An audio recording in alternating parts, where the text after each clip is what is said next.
मला एक्सपिरियन्स हवा होता हां. की लोक कसे जज करतात किंवा काय. मला कधी ट्रोल होऊन बाहेर नव्हतं पडायचं शो मधून, भले मी पहिल्या दिवशी पडू किंवा शेवटच्या. तुम्हाला काय दिसताना नाही 10% ते दिसतंय, कट करतात बऱ्याच गोष्टी. 10%च दिसते. मी 10% लिटरली सांगते, बरं. 100 पैकी. परफॉर्मन्समुळे वगैरे एखाद वेळेस पडलो असतो तर कदाचित मला 2 दिवस वाईट वाटलं असतं. पण मला माहिती की इट्स ऑल गुड, कारण मला मे बी जमलं नाही तर त्यामुळे मी बाहेर पडले. पण सगळं येत असून, सगळं कष्ट लावत असून, इतकी मेहनत टाकून जेव्हा ते घडलं ना, लिटरली स्टेजची पहिली पायरी चढताना सुद्धा क्रिशला एकही शब्द येत नव्हता. की म्हणजे ते मस्करी मध्ये आमचं झालं की एकच ही फक्त करते की एकच गोष्ट सारखी सारखी सांगते. मग त्यांनी तेच केलं. 2 लाईन झाल्या आणि 2 लाईननंतर त्यांनी त्याचं काहीतरी सुरू केलं की मी इथून आलो, मी तिथून आलो. म्हणलं थँक गॉड. एक असतं ना मित्र की बसल्या बसल्या फक्त एक नजर दिली तरी पण आम्हाला कळून जायचं, आम्हाला शब्दांची गरज नाही पडायची. तो बॉन्ड झालता श्रुतीचा आणि माझा, की कोणी कोणाला हाय हॅलो जरी नाही ना केलं त्या दिवशी तरी ते पण टार्गेट केलं जात होतं की हिने मला सकाळी हाय बोललीच नाही. नमस्कार मित्रांनो, हॅलो गाईज, कसे आहात? मी प्रसाद तुमचं स्वागत करतो द स्पेशल कॉर्नरमाडीच्या आपल्या एका नवीन एपिसोडमध्ये. सो तुम्हाला इंट्रो बघून लक्षात आलं असेलच की आज आपल्या शोवर कोण होते.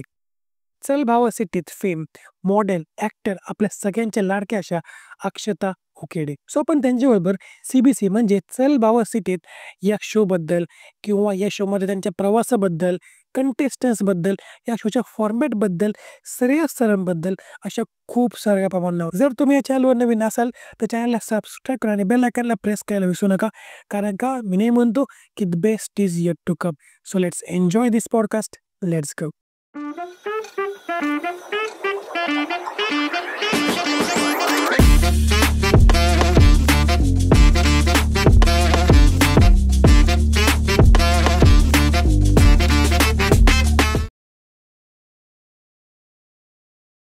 सो हॅलो अक्षता, तुमचं स्वागत आहे द स्पेशल कॉर्नर मराठीवर. नमस्ते.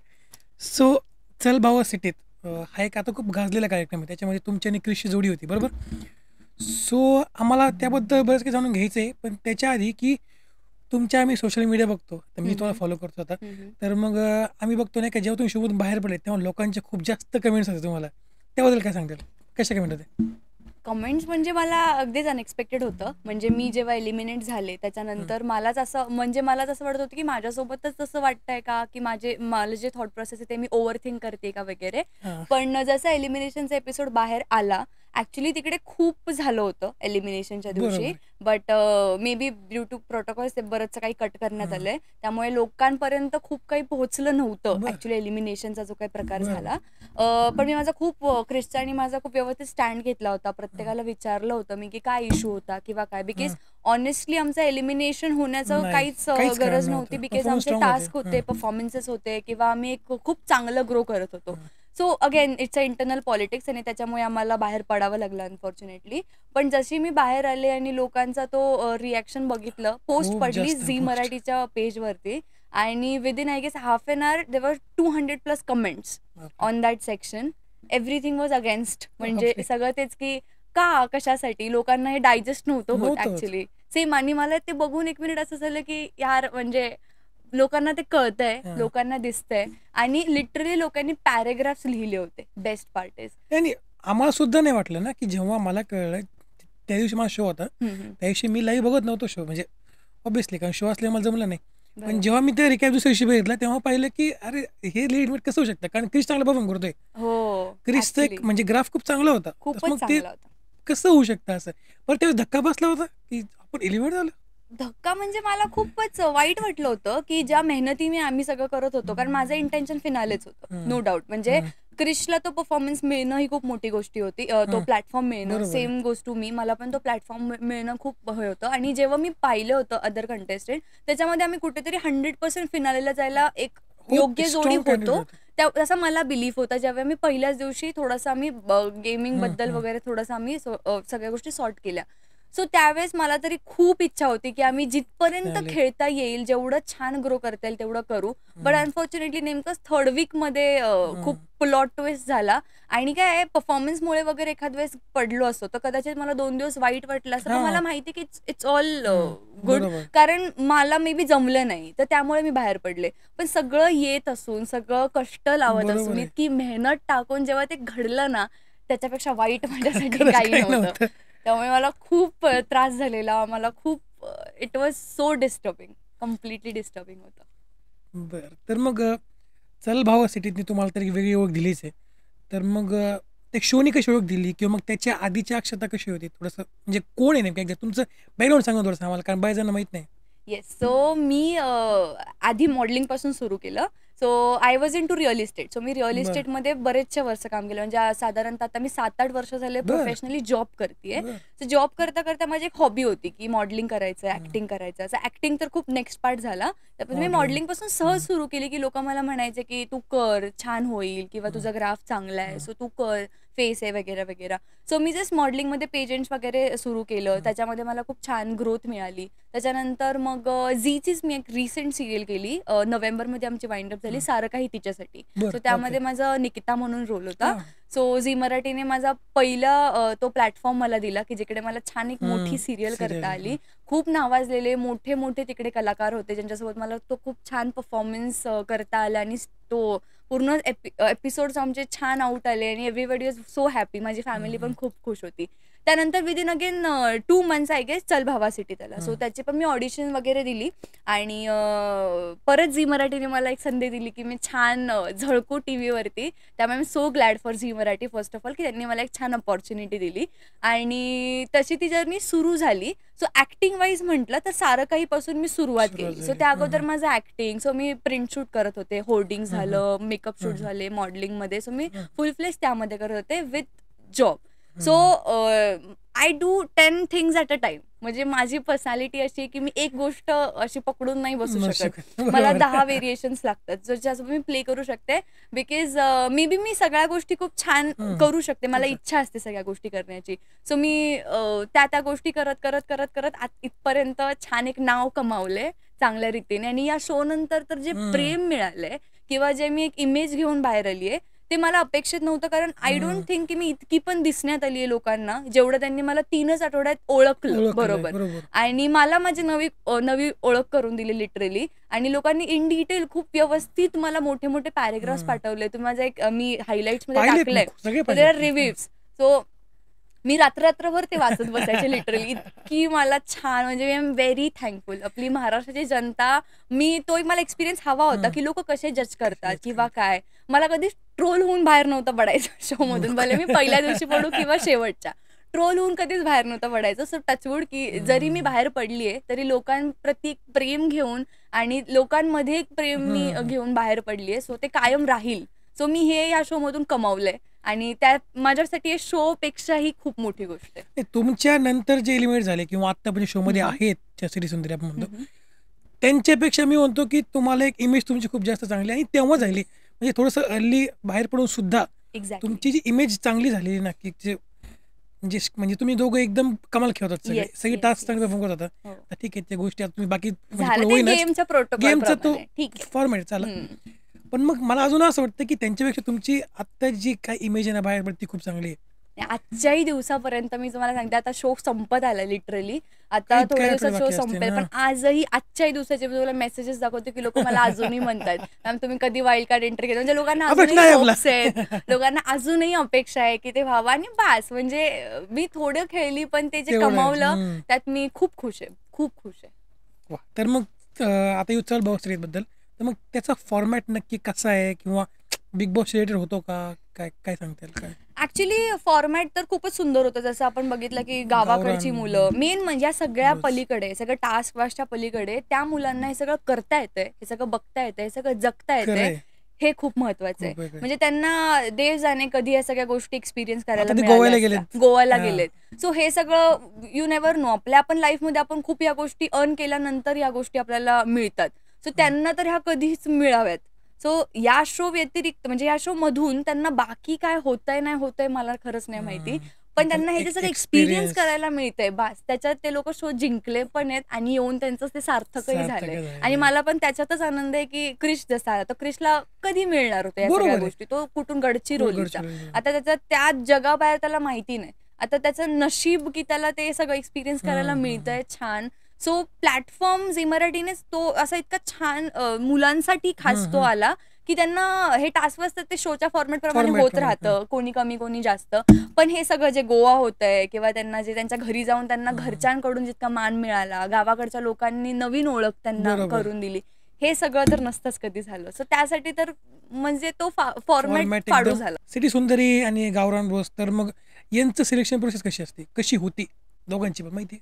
सो यांचं तर टॅलेंट वाईज बघितलं गेलं सगळ्या पोरांचं, की कोणामध्ये काय वेगळापणा आहे किंवा काय. सो गावोगावी जाऊन यांचा सोर्स व्यवस्थित झालेला आहे. त्याच्यामध्ये पण आय गेस 2-2, 3-3 मुलं होती की ज्यांचे ऑडिशन्स घेण्यात आले आणि त्याच्यामधून एक सिलेक्शन झालंय. इव्हन आमचे पण ऑडिशन्स झाले होते, आम्ही पण 2-2, 3-3 राऊंड इंटरव्ह्यूज दिलेत, भले भले 3-3 तासाचे आम्ही पण बापरे. इंटरव्ह्यूज दिलेत. तर त्यामध्ये आमचं पण प्रॉपर सगळं सायकोलॉजिकली, मेंटली, कोणाचा किती ड्रामा आहे किंवा काय, कोणामध्ये काय स्पार्क आहे, बरोबर. त्या सगळ्या गोष्टी त्यांनी व्यवस्थित रिअलाइज केल्या की कशा फॉर्मॅटमध्ये कोणाला कसं टाकता येईल. मे बी त्याप्रमाणे त्यांनी हे केलं. सो माझं पण या शोच्या अगोदर आय गेस 1 महिन्यापूर्वी इंटरव्ह्यू झाला. मी मुंबईलाच होते आणि मुंबईला असताना मला इंटरव्ह्यूचा कॉल आला. सो मी पण जस्ट जनरल एक गेले. अराउंड माझा 2 तासाचा वगैरे इंटरव्ह्यू झाला. बापरे. सो त्याच्यामध्ये पण आम्हाला बरेचसे क्वेश्चनेअर्स होते. क्वेश्चनेअर्समध्ये पण अराउंड 250-300 प्रश्न होते. बापरे. सो ओव्हरऑल स्वतःबद्दल, आपल्याबद्दल, सो एक त्यांना पण बरोबर. सराउंडिंग मध्ये काय कसं. आणि सिटी सुंदरी म्हणून जेव्हा आपण प्रेझेंट होतो, बरोबर. सो तेव्हा तिकडे रिक्वायरमेंट प्रमाणे काय काय गोष्टी लागतात ह्या पण इम्पॉर्टंट होत्या. सो ओव्हरऑल त्याच्यामध्ये खूप मोठी प्रोसेस होती आणि खूप लास्ट मिनिट कॉल मिळायला गेलाय मला तरी हो ऍटलीस्ट. का? खूप कसं म्हणजे काय? अगदी 2 दिवसापूर्वी कळवण्यात आलेलं आहे तुम्हाला की असं शोमध्ये? असं यायचंय हो, वा. आणि ते पण नेक्स्ट एवढ्या दिवसांसाठी. त्यामुळे इतकी घाईघाईत पॅकिंग झाली आहे. अरे. एका रात्रीत पण नाही म्हणता येणार, 2-3 तासात 3 महिन्यांची पॅक पॅकिंग करून केली निघाले. आणि कसं कसं गेलीये मी तर मला माहितीये मुंबईला. अरे वा, बापरे. इतकं फास्ट सगळं झालं. हो.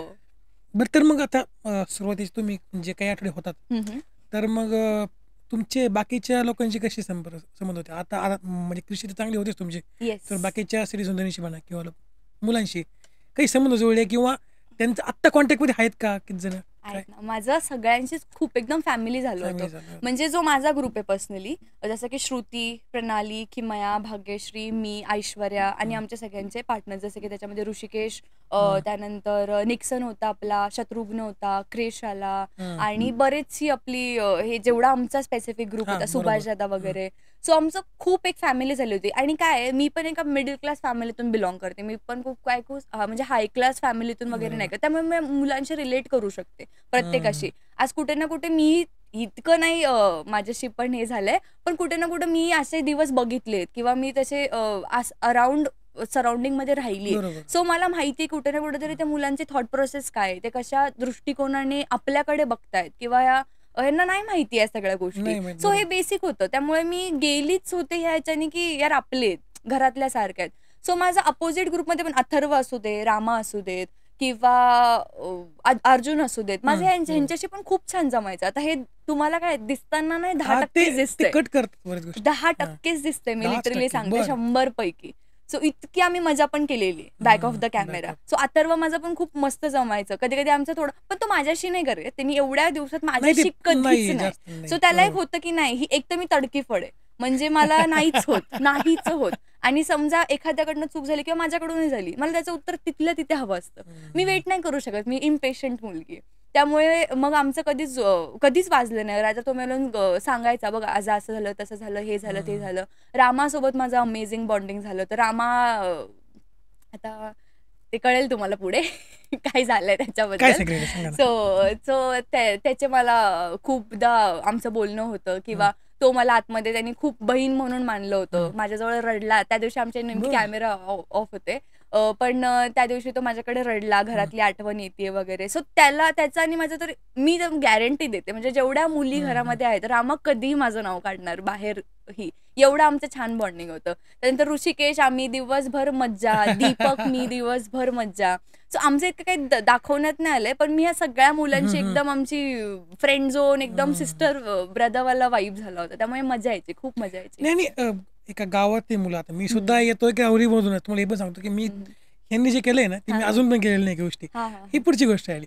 पण त्यांची विचारसरणी आणि तुमच्या सगळ्या शहरात राहिली म्हणजे मॅच झालं का? किंवा कसं एक सगळं केलं गेलं? सांगू का, जर यातला आता 2 कॅटेगरीज मला तरी वाटल्या, जसं की शत्रुघ्न, निक्सन, त्यानंतर क्रिश आपला, क्रिश पण. ही कॅटेगरी कम्प्लीट वेगळी आहे. हे प्रॉपर जंगलातून आलेली मुलं आहेत, त्यामुळे ही तर कम्प्लीटच अनअवेअर एकदम अनअवेअर म्हणजे रॉ मुलं आहेत. काहीच माहित. त्याच ठिकाणी आपण जर अथर्व, दीपक ह्या मुलांना घेतलं तर यांना बऱ्यापैकी दुनियादारी माहिती आहे. पहिली. म्हणजे सिटी, आता कोल्हापूरचे आहेत ते पण, ऋषिकेश वगैरे. बरोबर. सो मला यांच्यामध्ये तरी मला शहाणे वाटले ऑनेस्टली. म्हणजे 2 आठवडे वगैरे गेले. सो 2 आठवड्यापैकी तिसऱ्या आठवड्यापासून ही मुलं मुलींपेक्षाही शहाणी होती ऑनेस्टली. माझा तरी तो फरक पडला. त्यामुळे मला हळूहळू हे कळायला लागलं की नाही, असं नाही की सगळेच इनोसेंट आहेत, असं नाहीये. असं बिलकुल नव्हतं. खूपच सगळेच इनोसेंट, जसं मी बोललो शत्रू, निक्सन तर खूपच इनोसेंट होता. म्हणजे निक्सन मान सुद्धा वरती करत नव्हता. त्याच्यासारखा इनोसेंट पोरगा पूर्ण शो मध्ये नाहीये. त्याच्यानंतर मी सुभाषदा सांगते. सुभाषदा खरंच खूप चांगले माणूस आहेत. म्हणजे जसे त्यांची आता तुम्ही परिस्थिती बघितलीच असेल, त्यांच्या घरी त्यांना राहायलाही घर नाहीये, ते ताडपत्रीच्या घरात राहतात आणि त्यांची गोंडस लहान मुलगी आहे, एक बायको आहे आणि खरंच त्या माणसाला गरज आहे. म्हणजे मी जर आत्ता या सिच्युएशनला बघितलं तर हा शो जर कुणी जिंकावा तर सुभाषदादांनी जिंकावा असं मला वाटतं. शोचा फॉर्मॅट बघता आणि शोची गरज बघता, ना की बाकी सगळेच मस्त परफॉर्म करतायत आहे, पण कुठेतरी हे लोकांना माहितीये, म्हणजे बरंचसं ह्यांनी बघितलेलं आहे, बरीचशी दुनियादारी माहितीये. सो ही कॅटेगरीज वेगळी. सो कम्पॅरिझन नाही करणार मी या मुलांमध्ये, कारण काही मुलं अगदीच इनोसेंट आहेत आणि काही मुलं 2 पटीने पुढे आहेत. म्हणजे विचार करून जरा 100% सगळे वागणार. येस. शो जो आहे आता म्हणजे पुढे चाललेला आहे, बरोबर. आता तुमच्या गेल्या सुद्धा आता बरेच अजून आहेत जोड्या. तर मग शारीरिक आणि मानसिक म्हणतो तर मग हा किती आव्हानात्मक शो आहे? कारण काही काही असे आहेत ना की खूप तुम्ही गेल्यानंतर काही शॉक लागणं वगैरे म्हणा किंवा काही काही ठिकाणी ते रस्तिकेच म्हणा असे पण झाले, तर मग काय सांगते? मेंटली तर हॉरिबल आहे.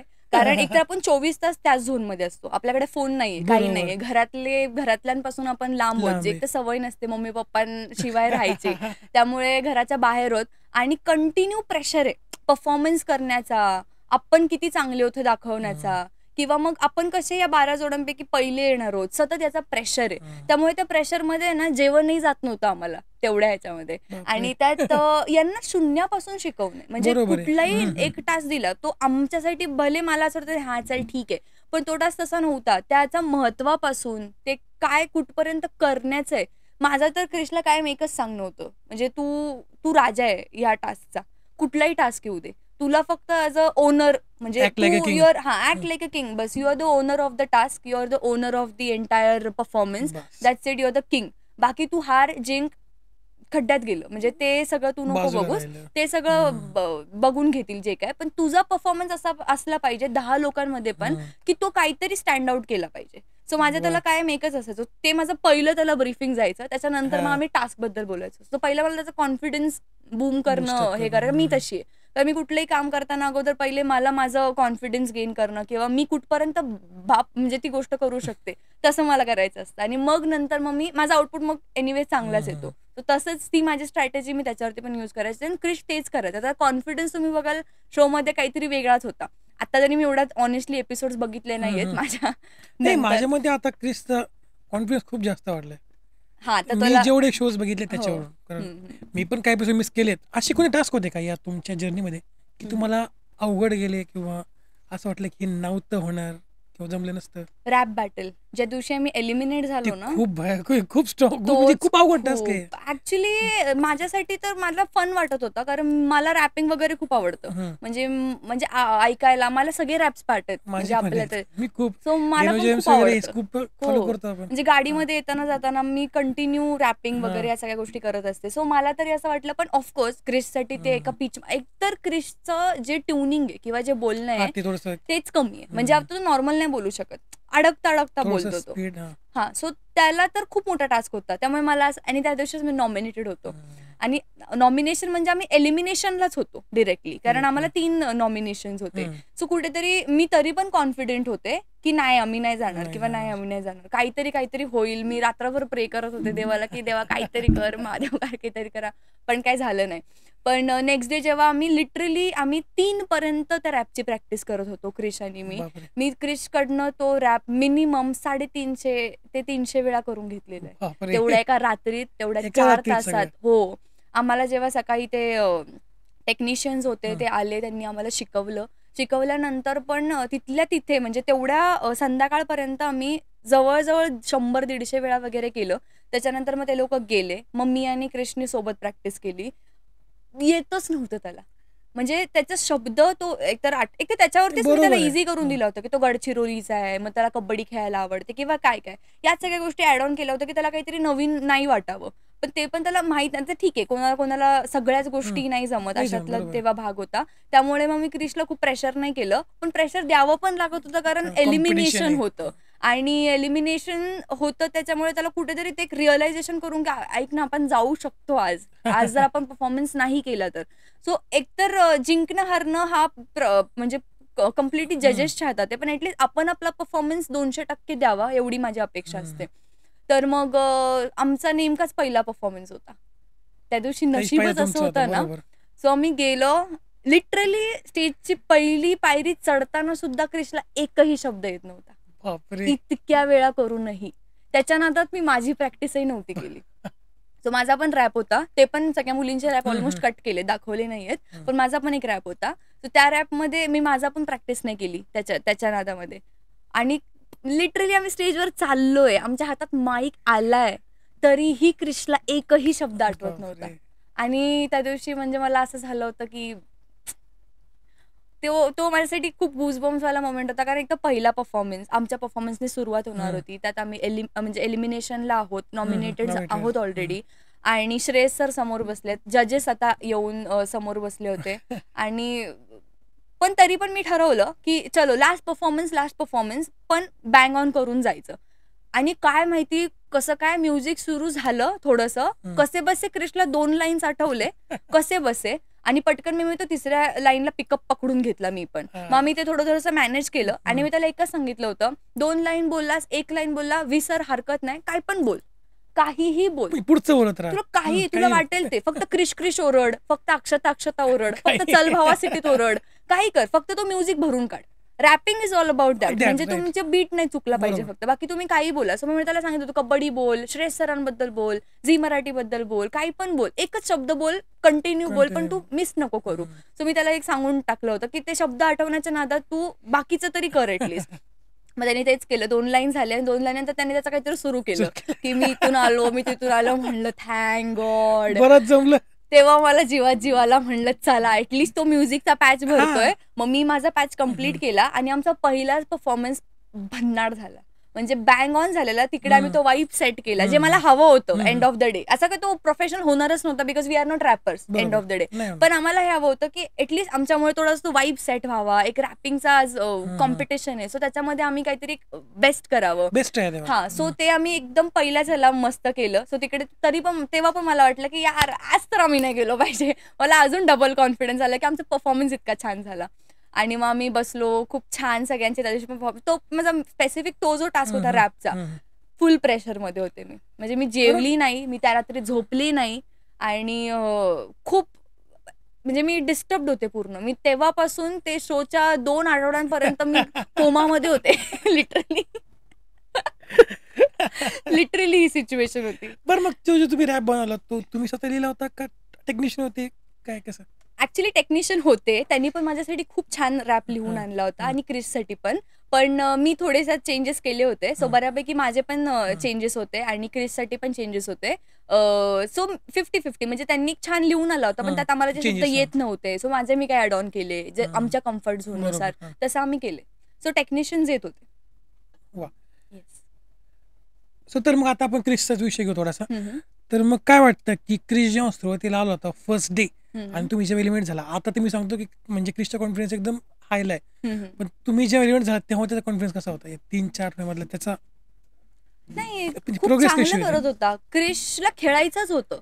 खेळाडू आहे, त्यामुळे त्याला असं नव्हतं कधीच की मला घरी जायचंय, मला इमोशनल होतोय. तो कधीच नाही. मी त्याला इमोशनल करून द्यायचे माहिती किती वेळा की तुला मम्मीच्या, कारण मला कधी मम्मी पप्पांची आठवण आली आतमध्ये असताना येतच होती मला, कारण मी पूर्ण टाइम त्या प्रेशरमध्ये होते. आणि मग मस्ट ओव्हर थिंकर गर्ल, म्हणजे मी एक छोट्या गोष्टींचा विचार करत बसणार, कारण मला सगळ्या गोष्टी खूप परफेक्ट लागतात. किंवा असं असतं आपलं नाही का, काही करताना आपण चांगलं करू, किंवा असं बेसिक मी घेऊन बसायचे, आणि आपण चांगलंच करतच होतो सगळ्यांना. सगळ्यांपैकी. आणि मग आमचं थोडंसं चिटचॅट वगैरे करून झालं की मला असं संध्याकाळी रात्री झोपताना तर घरच्यांची आठवण येतेच की मम्मी काय करत असेल, पप्पा काय करत असेल. मग मला क्रिशचं पण वाटायचं की लहान येतो, घरच्यांची आठवण येते, असं तसं. काय नाही, तो बिंदास असायचा, काही नाही. त्याला त्याचे मित्र इतके जीवापलीकडचे आहेत ना की त्याला एक वेळेस असं वाटतं मम्मी पप्पांना काय मी भेटून घेईल नंतर, मला आता मित्र पाहिजे. त्याचे ते 2-3 जवळचे मित्र आहेत, कबड्डी मधलेच आहेत त्याचे पण, त्यांच्यासाठी तो वेड आहे क्रिश. म्हणजे कुठल्याही याच्यात, मी त्याला मुंबई दर्शनला आम्ही गेलो होतो, म्हणलं क्रिश तुला काय वाटतं, तुला नेक्स्ट टाइम कोणासोबत यायचं, मित्रांसोबत यायचं, तुला आता कोणाची आठवण येते, मित्रांची आठवण येते. तो इतका वेड आहे मित्रांसाठी, तो काहीही करू शकतो, तेवढा क्रेझी. सो त्याला मित्रांशी खूपच प्रेम आहे. मित्रांचं त्याचं फार जमतं का? भरपूर भरपूर जमतं. बर, तर मग क्रिश आणि काजल आता परत एंट्री झाली शो मध्ये, तर सगळ्यांना असं वाटतं की तुम्ही पाहिजे होतात त्या जागेवर, पण मग काय वाटतं की काजल त्याला किती सपोर्ट करू शकेल, किंवा क्रिश तर माझं म्हणणं आहे की 100% सपोर्ट म्हणजे प्रयत्न करणार असेल, पण काजल कितपत करेल मला नाही माहित, तुमच्या करेन की ते मला माहित नाही. नाही, काजलचं कसं आहे, काजल इज लिटिल रिजिड. म्हणजे आहे तिच्या स्वभावात थोडेसे, आता आम्ही सोबत राहिलोय सो मला माहिती आहे कधी कधी माझं तिच्याशी जमायचं नाही, घरात तिचं ऑलमोस्ट कोणाशीच जमायचं नाही, आम्ही जमवून घ्यायचो तिच्याशी, कारण आपल्याला असं वाटतं एंड ऑफ द कुठला माणूस वाईट नसतो, काहीतरी आपण एखादं पाऊल चांगलं टाकलं पुढे बोलायला तर का माणूस समोरून वाईट बोलेल. सो असा प्रयत्न तर मी खूपदा केलाय काजल सोबत, की कधी काजल जरी रूड असेल तरी मी स्वतःहून जाऊन चांगलं बोलायचं, की जस्ट टू नो की ही खरंच मुलगी अशी आहे का, हिच्याशी चांगलं बोलत तरी चांगलं पण बोलेल. सो हळूहळू तरी थोडीशी आमच्यात मिक्सअप झाली होती. बट आहे ती थोडी रिजिड आहे आणि ती आधी शोज करून आली. तर तिने हिंदी किंग्स, तुम्ही पूनम पांडेचा बोल्ड शो आहे तो पण तिने केलाय आणि रिसेंट तोच करून आली आहे. सो त्याच्यामध्ये तिकडच्या सगळ्या गोष्टी वेगळ्या आहेत आणि हा शो पूर्ण वेगळा आहे. तर तिच्या इंटरव्ह्यू मध्ये म्हणजे तिने स्टेजवर जसं ती आली होती तेव्हाच ती बोलली होती की मला गावाकडची मुलं आवडत नाही. सो आहे आता, आणि तिला त्यात काही वाईट नाही, तिची ती पर्सनॅलिटी आहे, तिला नाही जमत तर तिला नाही जमत, अँड दॅट्स गुड की ती तोंडावरती बोलली. पण मला माहिती होतं कुठं ना कुठे जेवढा सिंक्रो माझा आणि क्रिशचा आहे, आणि माझ्यासाठी तो पाहिलंय तुमचं की सिंक्रो, आणि माझ्यासाठी तो माझा घरातला लहान भाऊ होता, त्यामुळे मी त्याला कंटेस्टंट म्हणून किंवा असं काही बघतच नव्हती. त्यामुळे तो हारला मी हारले, तो जिंकला मी जिंकले, माझा तो त्याच्यासोबत हे होता. पण काजल तसं नाही करणार. एक गोष्ट तर ती क्लिअर आहे, काजलचं थोडं असणार की मी ऑफकोर्स मी. सो कुठेतरी ते क्रिश नसता तिथे काजल चा इम्पॉर्टन्स जास्त असेल असं मला वाटतं, जिकडे माझं असतं की क्रिश तू पुढे जा, म्हणजे तू पुढे ये, सपोर्ट लावायचे. तसं मी एक ठीक आहे, मी तुझ्यासाठी इकडे आली, मी माझ्यासाठी इथे नाही आली. सो माझा एक तो माइंडसेट होता. तसं काजलचं नाहीये. काजल वॉन्ट्स टू शो हर मोर, आणि ते क्लिअर आहे, म्हणजे लोक ते बघू शकतात किंवा बघतायत. एका पॉइंटला ते चुकीचं असं म्हणता येणार नाही म्हणताय ना, ती तिच्यासाठी आली. ऑफकोर्स शो मध्ये प्रत्येकच मुली त्याच्यासाठी झाली, ऑफकोर्स. सो त्याच्यात काही वाईट पण नाही, मी तेच म्हणते. कारण पण तो सिंक्रो जो आहे तो तर बीट नाही करू शकत माझा आणि क्रिशचा. तुमचं मी म्हणतो ना की आता तुमच्या सगळ्या जोड्यांमध्ये तुमचा एक, आणि मी म्हणतो की ऋषिकेश आणि श्रुतीचा दोघांचा जो सिंक्रो आहे ना तो बाकी कुणी बीट नाही करू शकत मला ते वाटतंय.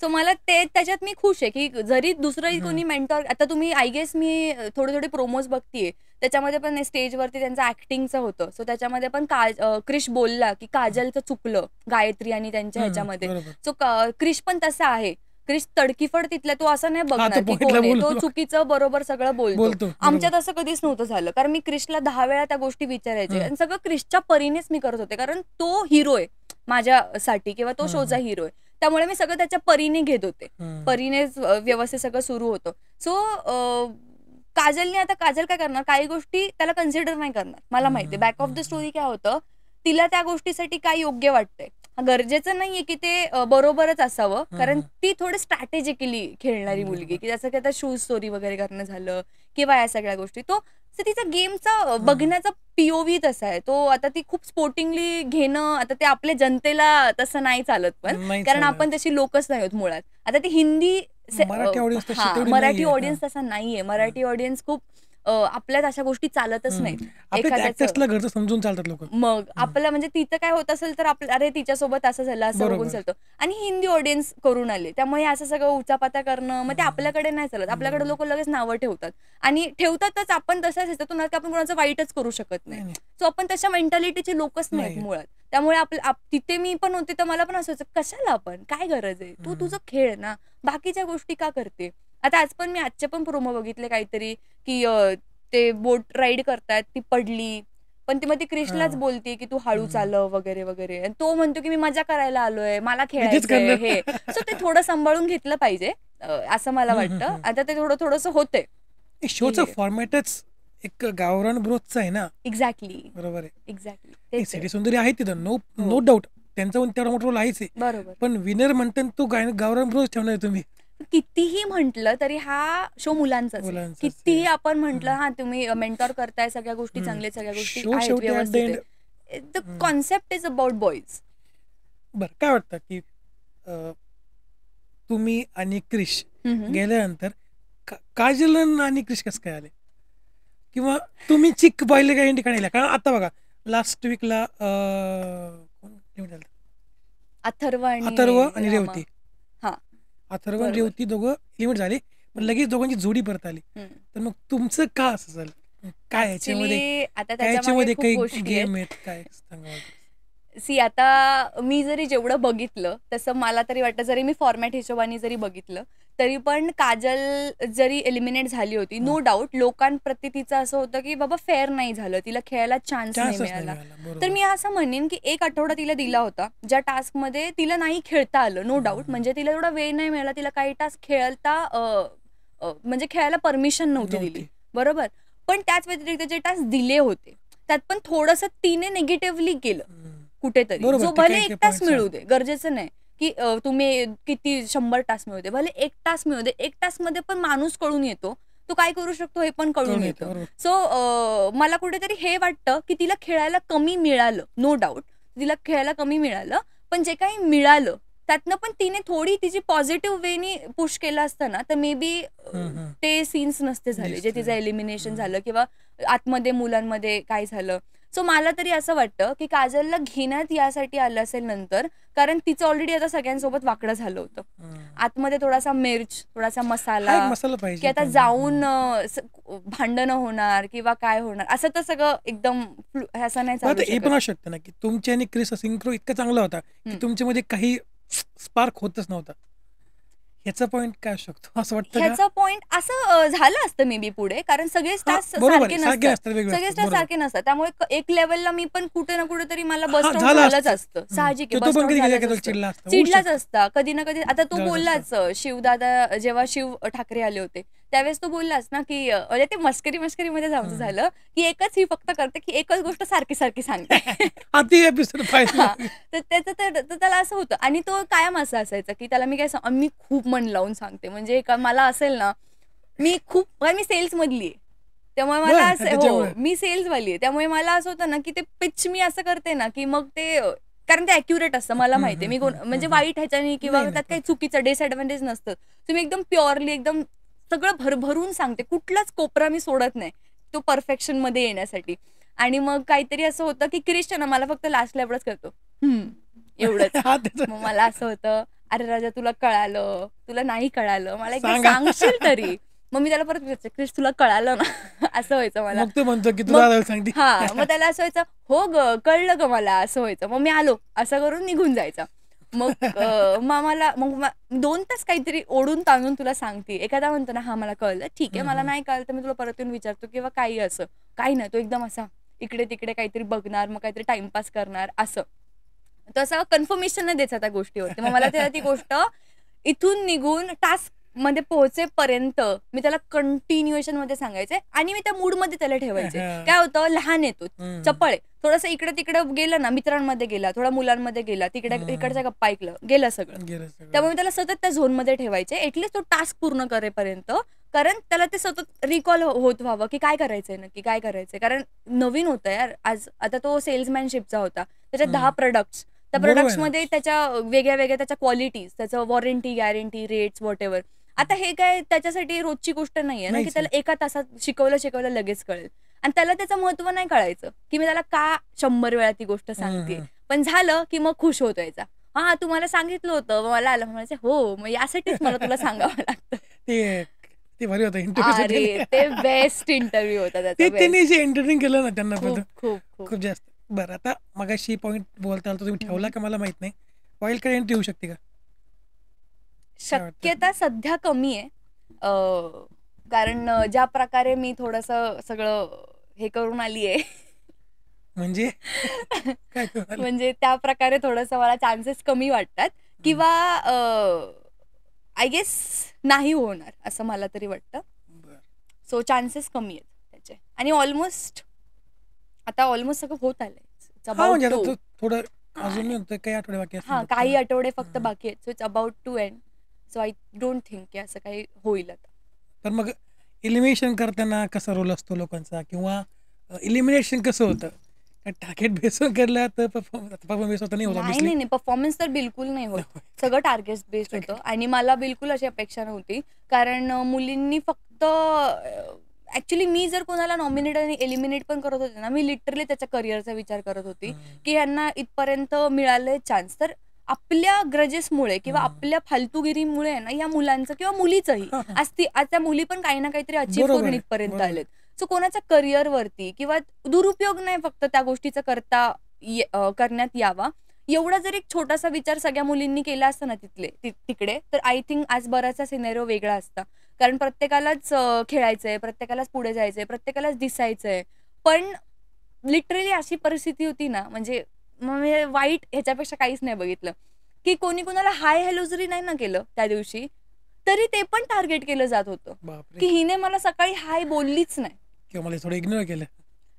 म्हणजे मला संध्याकाळी बसून असं व्हायचं ना की यार तुम्ही काय बघताय, म्हणजे तुम्ही का, हे तुमचं घर आहे का, काय तुम्ही चाललंय? काय बघताय. लिटरली या पॉइंटला या मुली विचार करायचा. म्हणजे एवढी छोटी माइंडसेट यांचा होता. ते गेम वगैरे सगळं बाजूला राहिलं. कोण रादर तो थ्रेटच होता. म्हणजे कुठली मुलगी चांगला परफॉर्म करते तर आपण एवढ्या मोठ्या मनाचं नाही होत ना की आपण ते चांगलं बघू. आपण काय बघणार, अरे इतर कॉम्पिटिशन आहे, ही तर चांगलंच खेळते, बरोबर. मग आपल्याला तर हिचा पत्ता कट करायचा आहे, हे तर असे बघत होते. पण हे किती चुकीचं आहे. म्हणजे याच्यासारखं घाणेरडं काहीच नाही, एक- नसावं. पुढे जाऊन एक हेल्दी कॉम्पिटिशन झाली पाहिजे ना. ऑफकोर्स एवढी हिंमत असती तर आज मी तर इकडे नसते. नसते, 100% झाल्यानंतर एवढेच असते, जर show झाल्यावर असते. असतं 100% एवढी हिंमत असते की हेल्दी वगैरे एवढा शब्द जरी कळाला असता ना हेल्दी कॉम्पिटिशन तरी खूप झालं असतं. असं तर काही नव्हतं. लिटरली मी तुम्हाला सांगते ना, एवढी बालिश गोष्ट की हिने मला हाय नाही केलं, हिने आज मला अप्रिशिएट नाही केलं, आज मी या कलरचा ड्रेस घातला, काहीतरी वेगळं घातलं तर ही मला बोललीच का नाही आज मी छान दिसतीये. लिटरली इतक्या छोट्या छोट्या बापरे. गोष्टींवरून मुलींचं तिकडे हे होतं. आणि एवढ्या गोष्टीवरून मुली त्या गोष्टी ग्रजेस धरून पकडायच्या आणि मग त्याच्यावरून ह्यांचे नॉमिनेशन्स व्हायचे खूप व्यवस्थित प्लॅनिंग प्लॉटिंग करून. माझ्या एलिमिनेशनच्या दिवशी तर पूर्ण असा काय म्हणतात बंच ऑफ त्यांचा ग्रुप अख्खा बसून, आता ते आमचं ऑफ कॅमेरा टेक्निकल सगळं स्टेज वगैरे क्लिनिंग सुरू होतं कारण परफॉर्मन्सेस झाले होते. सो आणि आमच्या नॉमिनेशनचं सेटअप वगैरे लावत होते. त्याच्या वेळेस त्यांचं व्यवस्थित मी समोर बसलीये, मला दिसतंय तुमची लिपसिंग कळतीये, मला तुम्ही काय एकमेकांच्या कानात बोलताय. बरं रामा तिकडे एकमेव असा होता की तो बोलला की मला नाही करायचंय अक्षताला एलिमिनेट, क्रिशला एलिमिनेट, मी शत्रुघ्न आणि किमयाला करतो.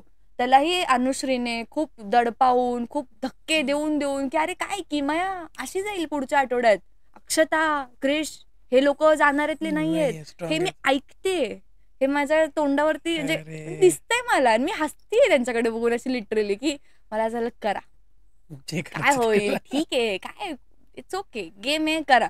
मी खूप पॉझिटिव्हली तिकडे बसत होती. पण रामाचं तोंड पडलं होतं. तुम्ही बघाल एलिमिनेशनच्या वेळेस एकाही अर्जुनने किती वेळ घेतला. मुलांना करायचंच नव्हतं रादर.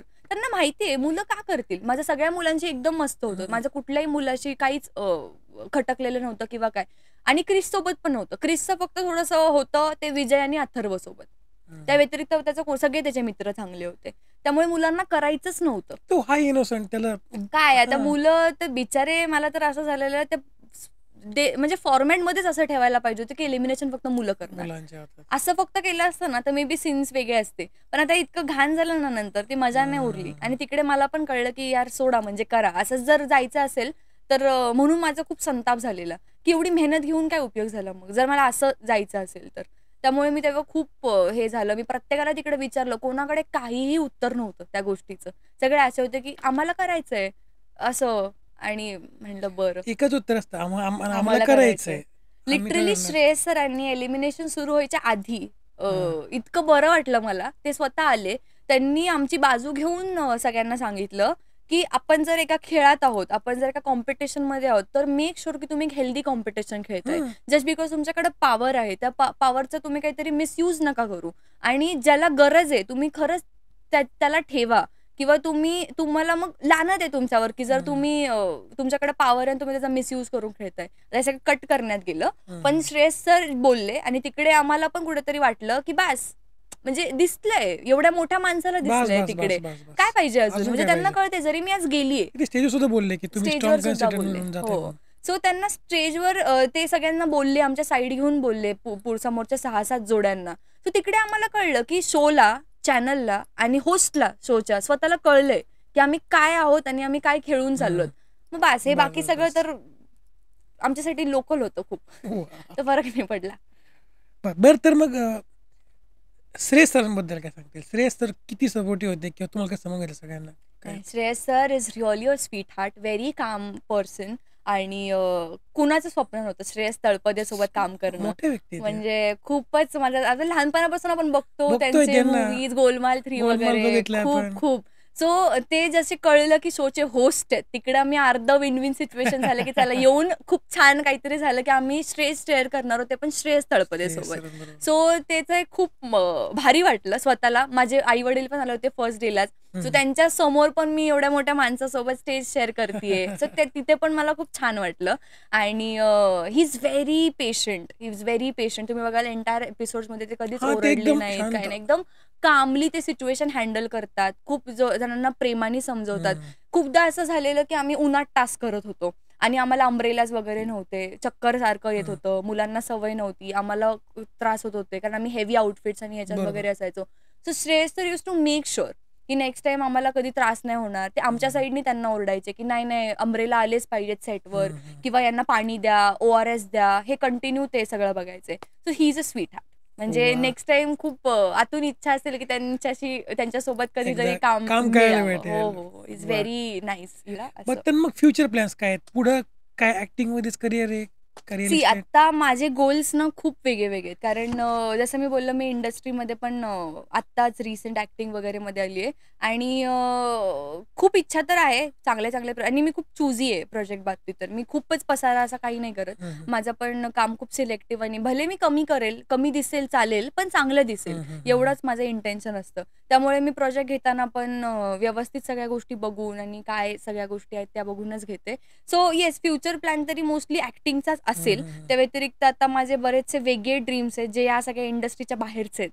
असं आहे. एक्झाम्पल जसं की मला थोडंसं बिझनेसमध्ये करायचंय, किंवा या सगळ्या गोष्टी माझ्या थोड्या, मी जसं बोलला, I can not stay on one thing. So me simultaneously खूप साऱ्या गोष्टी सुरू असतात, त्यामुळे माझं डोकं चालत राहतं सतत. म्हणजे आहेत का प्रोजेक्ट आता चालू सिरियल्स म्हणा कोणते काही? आता मी काही ऑडिशन्स वगैरे दिले. येस, सो आता इन प्रोसेस आहे.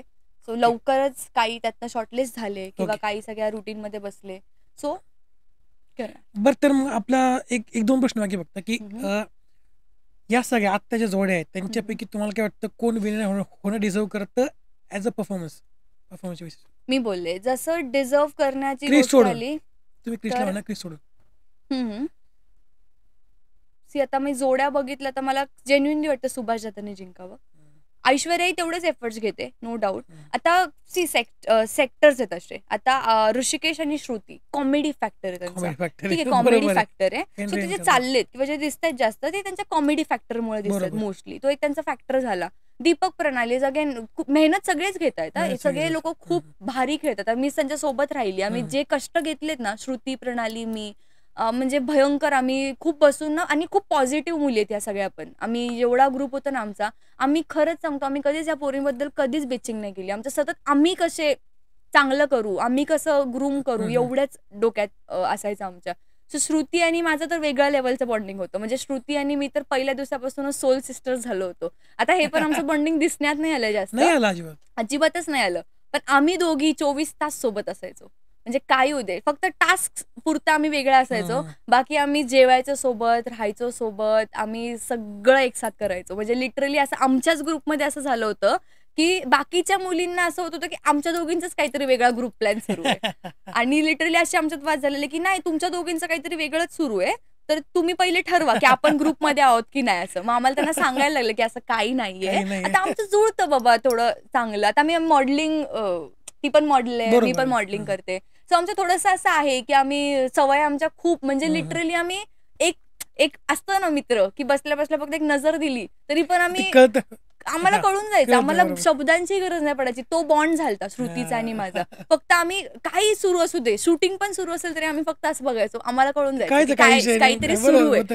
त्यामुळे लिटरली अशी सिच्युएशन होती. त्यामुळे श्रुतीचं आणि माझं तर जे म्हणजे बहीण भेटली होती मला तिकडे एक दुसरीच, असं आमचं सीन झाला होता. आम्ही एकमेकींचे कपडे घालणार, मेकअप करणार, कंटिन्यू सोबत खाणार, तिला जे पाहिजे ते मी बनवून द्यायची, ती मला पाहिजे ते बनवून द्यायची. रात्रभर आम्ही त्या मसाज चेअरवर बसून गप्पा मारायचो. पर्सनल लाईफ आम्ही खूप म्हणजे आमचं खूप सुंदर बॉन्ड झाला होता श्रुतीचा आणि माझा तरी स्पेशली खूप वा, मस्त. तर एक 2 गोष्ट फक्त की चल भाऊ सिटीत आणि आधी एक serial होती बघा जाऊबाई गावात. तर मग तुम्हाला काय आवड वाटतं की गावरान रोज सिटीत येऊन का सिटी सुंदरी गावात जाऊन राहणं? आत्ता एक रिसेंट एपिसोड येऊन गेलेला त्या बाबतीत. ऍक्च्युली मी ना आता मला माहित नव्हतं जाऊबाई गावात पण मी म्हणजे फुल बघितला नव्हता मी तो ऐकून खूप होते मी. पण मी रिसेंटली एवढं जेव्हा घरी आले त्यावेळेस मी जस्ट टू कम्पेअर की काय झालं पहिले आणि आता काय होतं हे बघण्यासाठी मी 2-3 एपिसोड बघितले. कमाल होतं जाऊबाई गावात. त्यांचे जे टास्क होते ऍक्च्युली ह्याच्यासमोर ते टास्क पीनट्स आहेत. म्हणजे जाऊबाई गावात ज्या मुलींनी ते सगळं केलं होतं, आगचं फायरवर्क आणि तिथे जाऊन ते राहणं, खूप अवघड होतं. ट्रॅक्टर वगैरे, हे सगळं खूप वेगळं होतं ह्याच्यापेक्षा. हे असं थोडा ग्लॅमरस शो झाला. सो लोकांना थोडं बघायला मे बी थोडं फॅन्सी वाटावं, काहीतरी फनी, काहीतरी क्रिएटिव्ह, काहीतरी असं वेगळं असं वाटावं म्हणून हे थोडं मजेदार होतं. कारण मोस्टली याच्यात मला कॉमेडीच वाटली एंटायर शो मध्ये. कारण तेच बरोबर. होत होतं की जे मुलांना करता नाही येते सो ते काहीतरी वेगळं करून मग काहीतरी त्यातनं फनी निघतंय. काढायचा प्रयत्न. सो मोस्टली तर तेच होतं सलभावा सिटीत. सो ओव्हरऑल मला वाटलं की तो जो फॉर्मॅट होता ते टास्क वगैरे प्रमाणे खूप नेक्स्ट लेवलला होता आणि येस तिकडे त्यांना दाखवायचं होतं की तो टास्क त्या मुली गावात जाऊन करतात आहेत एक्झॅक्टली. आणि इथं मुलांना शहरात आणले. हा तर थोडंसं ते मग आता मला सांगा नाही की कोणाला जास्त अवघड गेलं असेल त्यांना त्या का? मुलींना ऑब्विसली. ऑब्विसली त्या मुलींना म्हणजे या मुलांना अवघड गेल्या गोष्टी पण ह्या मजेसाठी होत्या. तशा फिजिकली किंवा मेंटली अवघड नाही गेल्या. नाही, त्यावेळेस त्यांच्याकडून खूप अवघड टास्क हो. घेतलेले आणि मी स्वतः पाहिले काही episode. ते खूप एक्झॉस्टिंग होतं आणि ते रिअल टास्क होता. आता हे मजा म्हणून आता ह्याच्यात या सगळ्या हे टास्क वगैरे बोलायला झालं पण त्या व्यतिरिक्त मजा तर मुलांचीच होतीये ना तसं बघायला खरंय. गेलं तर गोवा फिरणं हे ते भले तो टास्क जिंकू नाही जिंकू काय जिंकू पण मजा येते त्यांना हे महत्वाचं एंड ऑफ द डे. पण तो सिनारिओ वेगळा होता. तिथं तर त्या मुली सिटीत राहणार आहेत आणि इट्स व्हेरी डिफिकल्ट. आज आपण 2 दिवस जरी गावाला गेलो आपली कम्फर्ट झोन सोडून तरी पण आपल्याला तिथलं ऊन तिथलं पाणी नाही सहन होत. नाही, कारण आता बरोबर. जसं तिथल्या रहिवासींना शहरातलं नाही सहन होत. नाही सो सहन होत. प्रत्येकाचं एक जगण्याची पद्धत असते. त्याच्यात थोडंसं पण आपण इकडे तिकडे गेलो की आपण नाही जमत आता मी इथून आपल्याला. मुंबईला जरी राहायला गेली ना तरी मला 3-4 दिवस लागतात थोडं सेटल डाऊन Settle व्हायला. व्हायला. मग मी माझे बरोबर. बाकीचे कामं करायला सुरू होते. सो मुंबईत जाऊन पण जर मला त्रास होत असेल तर मग म्हणजे इथून अख्खंच पूर्ण वातावरण बदलणं आपल्या कपड्यांसहित आपल्या खाण्यापिण्यासहित सगळं बदलणं. सो मला वाटतं Jaubai Gavat was little more difficult than this is little fancy more comedy अजून मजा येते अशातले आणि थोडंसं फन वे मध्येच सुरू आहे हे सगळं. ते जरा प्रॉपर असं होतं. वा, so thank you so much. Yes आलात आम्हाला इतका टाइम दिला तुमचा आणि आमच्याकडे एक छोटीशी ऑर्डर तुमच्याकरता स्पेशल कॉर्नर करून प्लीज. येस आता उलट आहे ठीक आहे आता घ्या थँक्यू. अरे वा माझा Thank you photo so much. वगैरे प्रिंट फोटो वगैरे प्रिंट केला. Thank you thank you so much. Yes so that's it for today guys. जर तुमची स्टोरी तुमची गोष्ट इतरांना इन्स्पिरेशन दिलायची असेल किंवा तुमचा कोणता स्टार्टअप असेल किंवा तुम्हाला कोणत्या विजयाचं सखोल ज्ञान असेल तर मला या नंबरवर व्हॉट्सअप करू शकता किंवा कॉल करू शकता किंवा ईमेलवर मेल करू शकता. आणि जर तुम्हाला पॉडकास्ट आवडला असेल तर लाईक करा, चॅनलला सबस्क्राईब करा आणि बेल आयकॉनला प्रेस करायला विसरू नका. कारण का मी नाही म्हणतो की the best is yet to come. आणि तुमचे विचार मला कमेंटमध्ये नक्की सांगा आणि हा पॉडकास्ट तुमच्या फ्रेंड सर्कलमध्ये नक्की शेअर करा. तर भेटूया एका नवीन एपिसोडमध्ये एका नवीन गेस्ट सोबत. तोपर्यंत see you, have a good day and bye.